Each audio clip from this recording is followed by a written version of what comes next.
Today on The Riff, Jeremy and Justin sit down and talk about their emotions. How do our emotions and our spirituality interact? We also find out that Jeremy is an author. I can't wait to buy his book on eBay. We hope today is helpful. Thanks for listening. Welcome, Riff listeners. It's a great day to tune into The Riff. So congratulations on your choice. I'm biased. I think you made a great choice. That was a great choice. Pushing play on this episode. Great choice. This episode's been sitting in your pocket, in your phone for way too long. But today you took action. You pushed play. What if it wasn't even? What if they've got it on like a Netflix style, where it's just like autoplay? They didn't even hit play. That's how you Netflix. Are you the type of guy that you watch so much Netflix? They're like, are you still there? Is there a human in the room? I got rid of Netflix. Did you? Yeah, How are you going to watch Chosen? I don't know. We've been talking about Chosen. I know. Like 18 people have told me about it. Really? Yeah. I haven't watched it. I got no Netflix account right now. I'm telling you, watch The Chosen. Get past the first episode. Is it The Chosen or Chosen? I don't know. We'll want to check that out because I don't want it to be like, hey, did you go to the Walmart? Because I don't like it when people say that. Or the other thing is, I don't know if there is a Chosen and there is The Chosen, and one of them's inappropriate, and we've been promoting the inappropriate. And I tell people, get past the first episode, and now they're 2 episodes deep in something inappropriate. Like Jeremy is weird. Risque. A little risque. So, no, that stuff doesn't bother me. I got one side now. It's just like, I could watch tons of it. It doesn't bother me. Like, that's so cool. I want to be that spiritual one day. Oh, mercy. I'm a little nervous today, Justin. Are you? Why? Tell you why. Now, it's not live, and I hate to break that, but as we're recording this, today we start the playoffs in our wiffle ball league. And I've been out because of a leg injury. Leanne said no. The first 4 times I asked her if I could play. Yeah, the team did. And so I said, I need to come back and play. They need me tonight. Leanne said no. Okay. I kept asking. Okay. You know, she kept saying no. What does that look like? Leanne, please. Like, please. She's like, no. I'm like, no. Wait, listen, hear me out. I'm like, well, it's wiffle ball. We have ghost runners. So it's not like we even run. Like, and she's like, no, I don't even want Jeremy, you're not playing. I'm like, no, please. I'll just stand there. I'm not even fast if I tried to be. Like, no. And so finally she says, fine, I'm not arguing with you. You can play if you want to play. Great, man. And so I just said, Leanne, I love you. And she's like, love you too.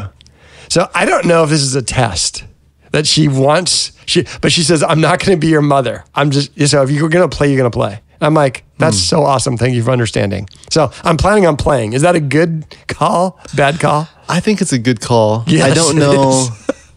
It seems like a red flag for Leanne to have to say, I'm not going to be your mother. Yeah, I feel like she really needs to look into that. I do. Yeah. But if we stick to the wiffle ball, I don't know if you're familiar with Kurt Schilling. There's a whole big deal. Like, he was a pitcher for the Red Sox. I'm not talking about his political career. Sock, right? The sock. Was it ketchup? Was it blood? I think I'm going to have a sock to put on eBay at the end of tonight because I'm fresh off a wound. It's going to go for millions. Yes, it will. I'll probably, my nature. I'll probably make it a Dream Center bidding auction item. Because honestly, that's not a bad idea. It's for the kids. Honestly, I like the idea. And you can't legally sell blood on eBay. Yeah. I've tried. So anyway. You're welcome, Jody. Yeah. Yeah. You've got that coming to the annual event. So you can get your bids in early and often, folks. We're not here to save money. We're here to support the kids. So anyway, today we're going to talk about, what are we talking about today? Emotionally healthy spirituality. Okay. That sounds boring, though. That doesn't sound like something I want to listen to. I didn't want to say that. It's your words, not mine. Emotionally healthy spirituality. Yeah. I don't even know if I want to. Do you want to title it that? What do we want to title this one? We need something like catchy. God emojis. Yeah. Emojis for God. Emojis for Jesus, for Yahweh, something like that. Emojis for Yahweh. That's a shirt. Yeah. I'm not going your way. I'm going Yahweh. So emoji winky. Yeah. No, we went through a book. You took the board through a book called Emotionally Healthy Spirituality. And really quick, just to define, the board is not just, anyone who goes to North Point doesn't get much out of it. It's BOARD. Okay, True. the board, the True. leadership True. arm of Yes. Northpoint. Yeah, just be clear. You walked them through this book, had a discussion on it, and I thought there were some great pieces that came out of it. So Yes. wanted Peter to walk Scazzaro writes the book Emotionally Healthy Spirituality. Am I right. saying that right? I think Putting so. the right emphasis on the right syllable? Scazzaro? Scazzaro? Yeah. We'll have the link to this in our show notes if you're watching on YouTube. If not, wherever books are sold. If you look An Incident Waiting to Happen, which is a book I wrote. I sold dozens of copies. Next to that. It took 113 episodes. I knew you were going to sneak it in. Yeah, I just got knew a it. non-compete, I said. I just knew. So, yeah. And so Emotionally Healthy Spirituality. Honestly, if Preston's going to talk about his book, it's about Twice. I'm not going to wait for someone to ask me. No, no. Yeah. Emotionally Healthy Spirituality. An incident waiting to happen. An incident waiting to happen is no longer in print. One of the greatest covers I've ever seen, by the way. Yeah? Oh, yeah. You know what's interesting about that? I don't know if it's interesting. So I wonder if it's interesting is I paid for that cover. Okay. On something called it's udemy.com. Udemy, like Udemy, but Udemy is like it is bidding art projects. I paid for it, then I find it after I put it on the book cover. I find it all over the internet. So some dude got money from me to say it was original, and then I self-published the stupid book, and so it's even a cover that's just like it's like you just get it off of Google It's Imaging. great. So it's yeah, great. it's I great. still haven't read it. Sorry. No? No. There's a chapter. It's called No Ringy, No Dingy. It's talking about saving sex for marriage. What? It's powerful. Matter of fact, I'm just giving you from the listener's standpoint. Yes. It's called An Incident Waiting to Happen. Yes. And you just said a chapter is no ringy, no dingy. That's the chapter of What the is book. the book on? Because it sounds like it's got one theme. So I don't. It is. It's from the time of my life where I was doing school at Sunwest. Okay. Back in that era, we're talking like 15 years ago. Back in that era, there were a lot of school assemblies that would have me come and do an abstinence message, but I Okay. was a lot more engaging than what you would imagine as an abstinence speaker.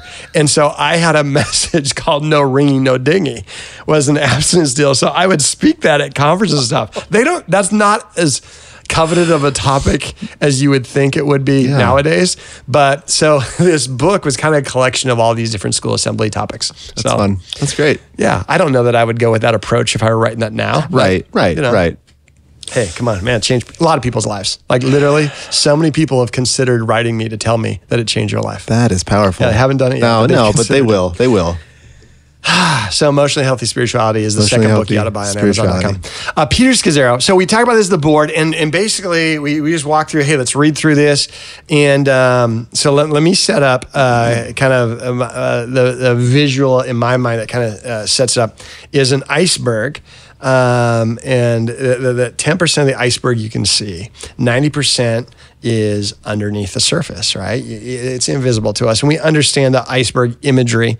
And Peter Scazzaro talks about our life. The part that we see is just a fraction. There's so much more to who we are. There's so much more to who God's designed, and how, even more than that, how we understand God is limited to our ability to understand us. And if we even focus on the 10% that is visible to others, image management, behavior modification, these kind of things, then we're missing out on how we even hear from God, understand God, reflect God, because we understand God through how he's designed us and how he speaks to us. And so we need to go exploring the unseen part of us. And it goes into our soul, it goes into what we would consider our heart, our emotions, these kind of things. So that's the nature of this book. From me, the first visual that kind of gets you into, okay, what's this going to be about? So I love this exploration, this deep dive into the parts that aren't as visible. So that for you, kind of, you describe the book. Yeah, I mean, that's right on. And it's interesting. It's a book that I would believe that not a lot of people would just start talking about, like the subject matter, just on its own. Yeah. Like I don't have a lot of conversations with anybody that's like, how are you doing emotionally? That's usually not a starter, right? Yeah. So especially in church, right? In church circles and church cultures, he talks a lot about in the beginning of the book of of how that's kind of been suppressed, right? And we see even like on the Riff, mental health. We've done a couple. We did 2 episodes on mental health. We did 1 episode with a guy that you're in a group with. Yeah, Jake Smith. He did a great episode on just being emotionally healthy. Yes. Those are some of the most listened to episodes that we have. Yeah. So people are wanting to hear about it and talk about it and discuss it, but for some reason it's not a natural thing. It's not a natural thing specifically in church. And within this book, he talks about that. He talks about how emotions have been suppressed in his life because it's just kind of this feeling and this belief of, oh yeah, you meet Jesus and he changes you. Yeah. Well, yes, comma. Yeah. Right? Like, what does that process look like? It's not like a magic potion, right? There's a process. I thought the book was phenomenal. I thought the discussion was great. There's some stuff that came out that I'm sure we'll talk about that I think is helpful for anybody to explore. I just don't think that you can get to a space of spiritual maturity, exactly like he says, without being emotionally healthy. Yeah. And he brings up a lot of different authors that talk about that and different thinkers and theologians. Yeah. So I thought it was a great read, a great discussion, and I got a couple questions for you. Okay. I love it. I love it. So, real quick, a couple authors, then we hit some questions. One, he's influenced, as a lot of writers are, by Dallas Willard. Dallas Willard writes about soul work, quite a bit. Good stuff. Feels like a college class whenever I read Dallas Willard. I don't know if that's more of his writing or my understanding. I always think it's his writing when I'm reading. I'm like, this guy doesn't get it. I'm more of like a Dr. Seuss interpretation is my, but he writes a lot of that. And then also, he doesn't refer to this as much, but Chip Dodd, Voices of the Heart, is another book that I recommend that talks about, what is my soul saying? What are my feelings trying to communicate to me, right? So some great stuff, but emotionally healthy spirituality. So let's talk a little bit more about it. What are some questions? Yeah, I would think my first question would be, what was your experience? Let's talk about church specifically growing up. Yeah. What role did emotions play inside of a healthy spirituality for you? Yeah. Kind of as a kid and growing into adolescence. Yeah. So one is I'm old enough to grow. I'm old enough now, looking back, that it was a different era. So I understand that. So as I share my experience, it's probably a very common experience for the previous generation. And so things like, some of you might remember from growing up phrases like, stop crying, or I'll give you something to cry about. What that meant probably to my parents would be like, dude, you're overreacting. Okay. That's probably what they meant. But the message that anyone could get out of a very common phrase back then would be like, why are you crying? And Right. if you're crying, I'm going to make life miserable for you. Mm-hmm. So the answer is stuff it right now. Stop it, stuff it, stop it. The other thing too, growing up in church, now part of it might've been the culture of church I was at. I always had pretty healthy pastors, but we always had a pretty unpredictable environment, peppered in with a lot of dysfunctional people who were allowed to be as expressive as they wanted to in the environment we had. And so our pastors were very polite. They didn't necessarily guard or clearly articulate this was healthy, this wasn't healthy. They just allowed us all to understand we all got weird uncles in the family, right? So that's why we all have weird uncles in church, and they're going to do stuff and say stuff that's kind of weird, but we all love each other because we're the family of God. And so there were some things that you're like, you're not allowed to say that polite, avoiding conflict, to say, hey, when you just stood up and said, this is what God said, as someone who just had a hunch or an agenda, it wasn't easy to identify which. Maybe it was. If someone said, this is what God said, everyone in the room could be like, I don't think so, but no one would say it. And what you can be taught as a kid, what I would get out of that is, it is not spiritual to call out what doesn't seem spiritual. And that's not healthy. The other thing too is it was a small enough church where we all had our spots, right? And if a regular family was missing and you say, hey, where are they? Like, I haven't seen them. Be like, they're going through problems. Now, again, the communication does not mean you shouldn't go to church when you have problems, but what I'm hearing is, oh, so they're going through problems. So you don't go to church when you have problems. And now let's go back to the iceberg. Is what's important is the 10%. And if you have to deal with stuff down here, you better fix it so it doesn't impact the stuff that everyone else can see. And if you've got stuff that now you can't hide because now the divorce is going on, or now someone said something, now you got to disappear, because what we all are is we are image-driven behavior modification, and figure out your own stuff. Well, and I think it's a westernized thought as well within Christianity, right? I mean, I think people mean well by it, because what they want, in my opinion, I think people want Jesus to work. Yeah. And I mean that in a way of like, if you're in a space and you're saying, yeah, I'm following Jesus, and it's not quote unquote working for you, right? There's still things falling apart. It comes back to you of like, well, what are you doing wrong? Right? You're following him. Like this is supposed to be transformative, right? Like he's supposed to give you new life. He's supposed to be the savior of all. Like, so what are you doing wrong? So I think there's a shame to it. I think there's an embarrassment. I think there's this like, I don't know what I'm doing. He says something in the book that I thought was awesome, right? And he quotes Augustine, and he says that Augustine said, when you finally understand, just know that you don't understand God, right? So there's this whole idea of like, he kind of walks through this progress of the more and more he learns about God, and this whole idea of Christianity and spirituality, the more he has questions on, right? And it's almost like the American church, or a church that I grew up in, is afraid of those questions, and it's afraid of those emotions, and it's afraid of these pieces that aren't an answer in this like weird certainty thing within Christianity. And you've talked a lot about that, right? Of confidence and certainty, right? Yeah, where there's a difference. It's okay to not be certain, right? But I'm confident, right? In this and this and this and this, but that doesn't mean I don't have questions or doubts or hurt. So as you kind of got out of your childhood and you got more in touch with your feelings. Yes. Yeah. Yes. Yeah. Well, honestly, that's a journey I'm trying to be comfortable with now. What does that look like for you? So like for me, I am in a group with Jake Smith, who did that podcast. I would recommend going back and checking out that podcast. And we talk about what is the heart saying? What is the soul saying? It's been a 3-year group, right? And part of that is just learning how to, and the book talks about this, you got to name your emotions, right? And in the cliche is name them so you can tame them. You can't tame them if you don't name them.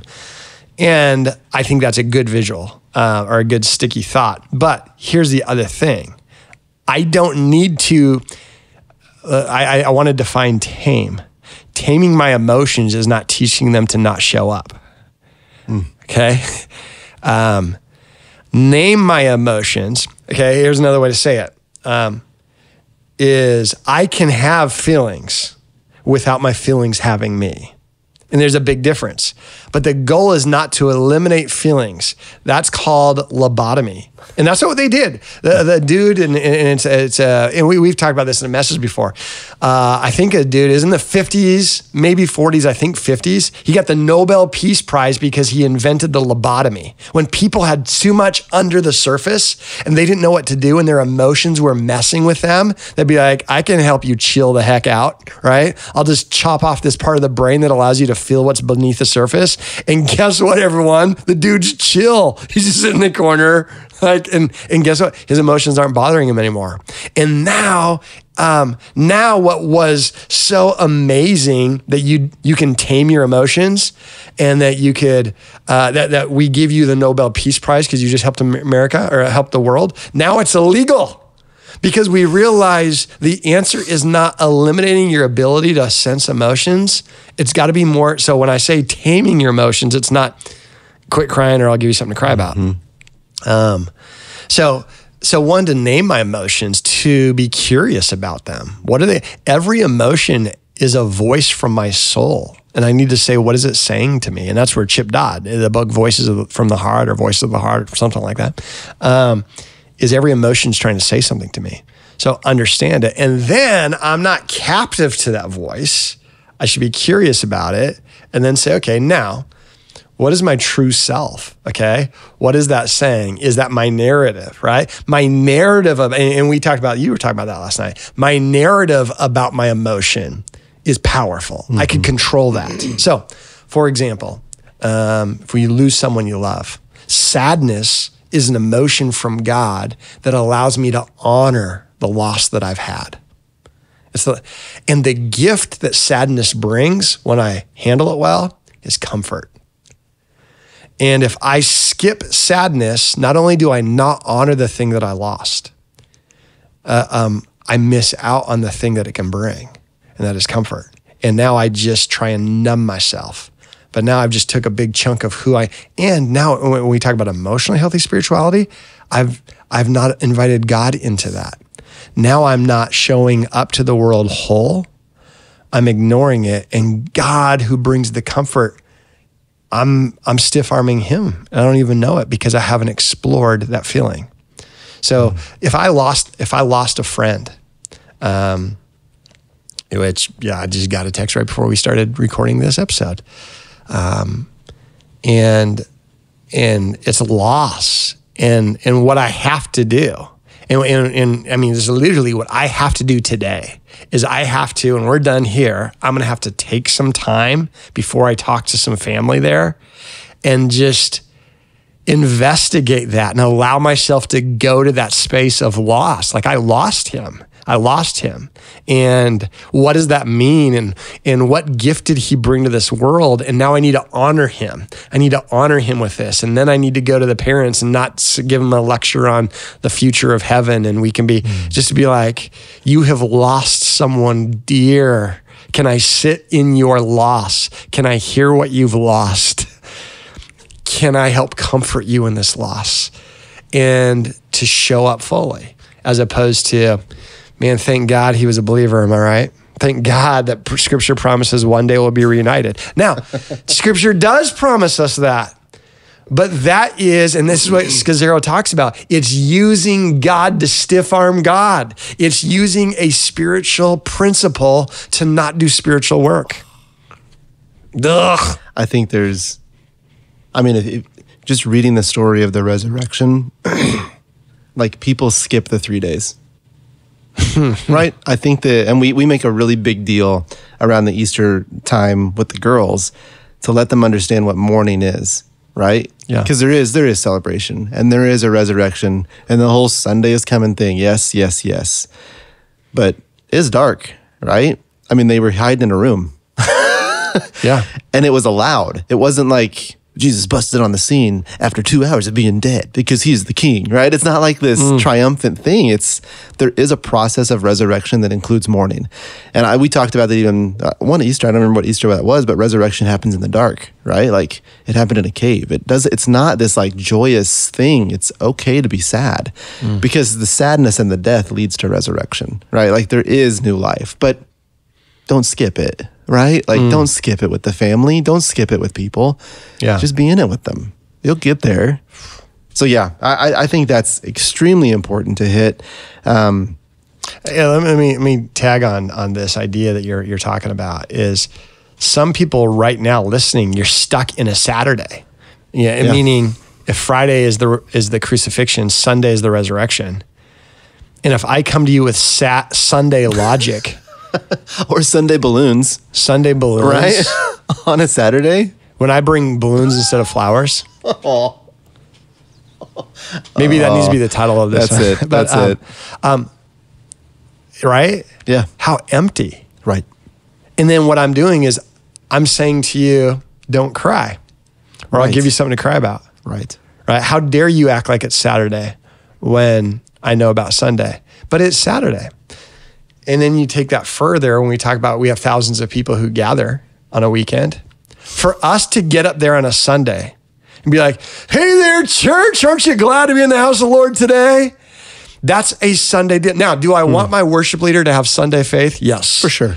Do I want them to assume out loud, everybody ignore your Saturday? No, you need to acknowledge when I'm up there speaking, when someone's leading worship, acknowledge that some of you, it's Friday night for you. You just heard the worst news of your life. It's Saturday, and that Saturday might be a 3-year stretch that you're in the middle of, and it's dark and you have no idea, is this going to? Now today, what I want to do is meet you in your Saturday, give you a hope that Scripture says there is a Sunday, but how do I comfort you in your Saturday?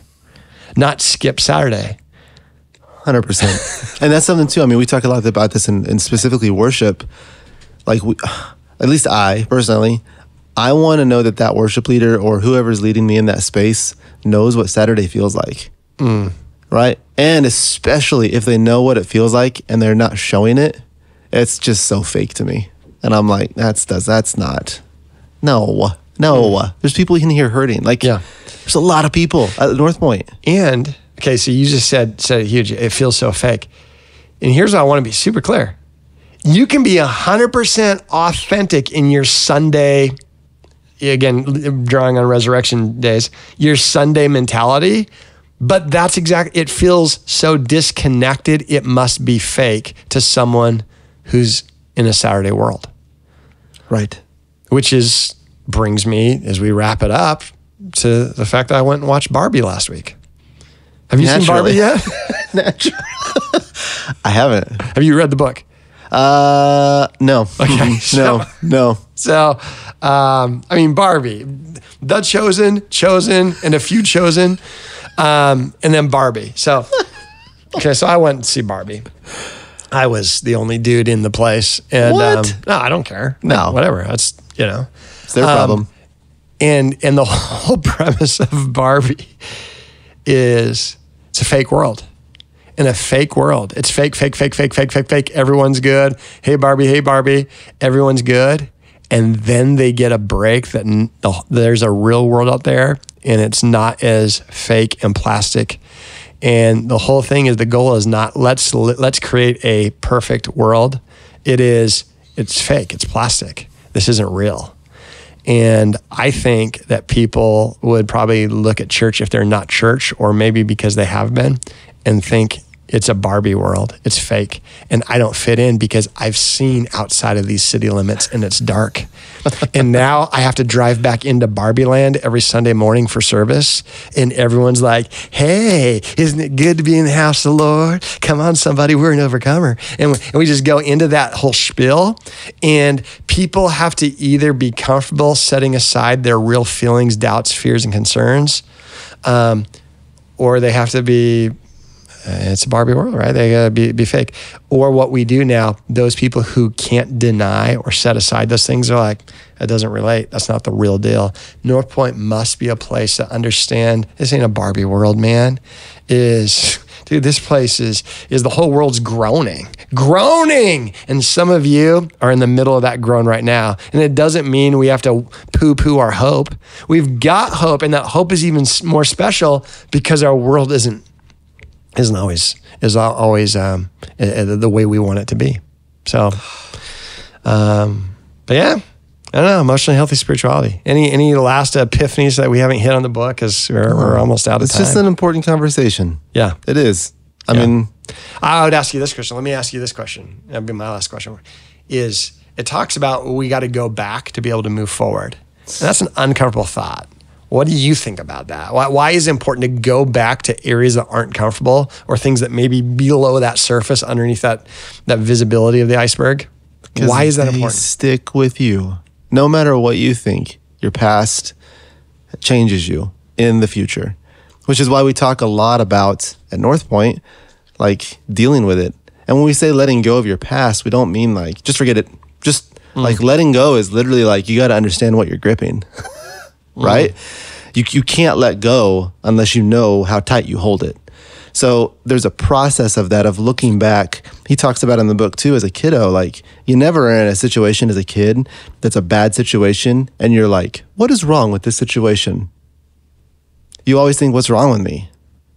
Right? Like that's what your world is, right? It's so small at that time. And as you grow, you still think that. There's a book out there I would recommend over and over. I've recommended it for the staff. I bought it for the staff. Incident waiting to happen? It's an incident waiting to happen. Yeah. I would skip ringy, no dingy. No ringy, no dingy. No ringy dingy. Yeah. Well, ringy, no, lots of dingy. But no ringy, no dingy. So stupid. The book is soundtracks. Oh, yeah. That's good too. Yeah, John Acuff. But he talks a lot about that, about how you've got a narrative and you've got a story in your brain that continues to play day and day and day and day. You cannot just turn that soundtrack off. You've got to replace that soundtrack with something else, but you got to understand where it came from. Because if you don't know where it came from, it's still there, right? Like it will never go away. Yeah. So you've got to deal with it. You've got to go back. And there's been so many, I've brought it up so many times to different people, like just generational pieces that it's a real deal. Like when they talk about curses, it's not hocus pocus. Like there's something to generational pieces of alcoholism and divorce and dysfunction and all this kind of stuff that impacts you today. It does. So there's a huge process in going back. I think it's really difficult to do. I've done some of it. Jamie, my wife, has done some of it. I know you've done some of it. We talked about those pieces. But what it gives you is it gives you freedom. It does, right? And it gives you the ability to allow Jesus into not just what's going on today, right? Allow him to see everything. He already does. Now you're just having a conversation in the open. Okay, there's so many things. But like, okay, even like a typical, hey, change life story video. Love it. Okay, love it. That's awesome. But where we start is really where we stop is really where we start. Okay, I'm gonna tell you something. So here's the deal with our staff and with specifically the creative team. We've gotten into a space to where we're so careful with change life stories because we've seen so many of them. We share the story and then it's like a downward spiral. Or like what happened? Because there's so much pressure put on the person of like, this is it, they've done it, right? Yep. No, they haven't. This is the middle of their journey. And then they're shocked when they have struggle. 100%. Not because we tell them that, but it's what we celebrate is this thought of, awesome, you've been transformed, you're finished. Done.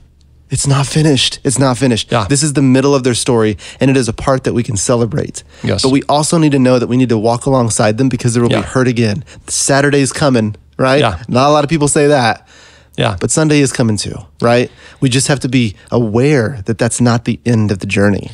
Yeah, and while we don't try and project a corporate funeral every weekend when we gather, we want it to be celebratory because there's some hope. Right. We also do need to understand, I think it changes, like, what's a story that would be helpful for people is like, hey, you know what? I got baptized 2 years ago. I thought it would change everything. It didn't. Now, here's what it did change. It changed how I handle things, but here's what I've had to do. I've had to dive back in. I still struggle with addiction. There was a Friday night where, let's walk through, how did now I go beneath the surface, become spiritually whole by understanding it wasn't bippity boppity boo. It was this transformation. And now God did do a work, but now part of his work is going back and investigating. And some people, man, it's been generations, like you said, generations of dysfunction. Right. I've got to, and it's that narrative, is my emotions aren't wrong. And maybe they're uncomfortable because of the narrative I've attached to that. So I've got to go back and look at what am I allowing to be true about myself? Yes. To believe about myself because of what I feel. What does God have to say about that? Which is why I love the Dream Center. Yeah? Yeah. I feel like we are, like when you walk onto the Dream Center, you understand what Jody and her team are doing, and it's trying to break generational curses. Yes. Like, now that's not our marketing, right? It's hope for today, hope for tomorrow. But there is a spiritual piece to this whole thing that is the whole thing. Yes. Like, how do we help people in Woodland Heights, in this space of Zone 1 in Springfield, get out of this cycle? Yes. Right? Yes. So, yeah, there's a lot to it, man. So, I mean, really kind of some of the end of the book stuff, is we can land on this, is the goal is that we show up with all of us and aware that God is in us, with us, through us in every conversation every day. And so to do that, we got to go beneath the surface. We got to invite God there. We got to examine. We got to name what we're feeling. We got to get curious about it. And then we got to decide, what are we going to do about this, right? And when we invite God there and we experience wholeness, now every conversation, got to understand, I'm not talking to the 10% that I can see. I've also got someone who's got 90% below the surface. So Spirit of the living God right now. It doesn't matter that you come upon me in a service and I feel something and say something. What matters is right now at Traveler's House, I can sit across from someone and say, Spirit of God, give me the kind of words that'll give someone the courage to dive deep in their own soul. God, help me in that. And that's when we show up, because it's all of a sudden now we're whole, and that's being centered every day in every conversation. So North Pointers, if you're followers of Jesus, it's not a decision you made. It's not about getting wet in a baptism. It is about every day saying, God, search my heart, see if there be any wicked way in me, bring me wholeness, and now help me on that reflection with others as they discover who they are and who you are in their life. So let's go for it. Let's be Spirit-led people out and about today. That's great. You said Incident Waiting to Happen's out of print? Yeah. Matter of fact, I do have one case. There's one case in the world still out there. How many are in a case? 40 some. It's a smaller book than you would imagine, right? 15 years ago. But I would say the city dump has a lot of them. I've checked boxes. You know, so okay, maybe we'll bring them out in a lobby real time soon. And I'm just saying, I'll sign chapter 5 for y'all. Is it chapter 5? I don't remember. Oh, it's been a while since I've read it. And the last time I read it, I was a little embarrassed about what I had written. I mean, it was good for the season, but I'm like, I don't want to read it, because if I don't read it, then I have to deal with it, which is not emotionally healthy spirituality. Well, all I'm saying is, Riff listeners, next time we have merch out, keep an eye out. There might be a little Easter egg in there for Riff listeners. There might be. Absolutely. All right. Have a great week, everybody. Bye. Thanks for listening to this episode of The Riff. We'll have a brand new episode every week, wherever you find podcasts.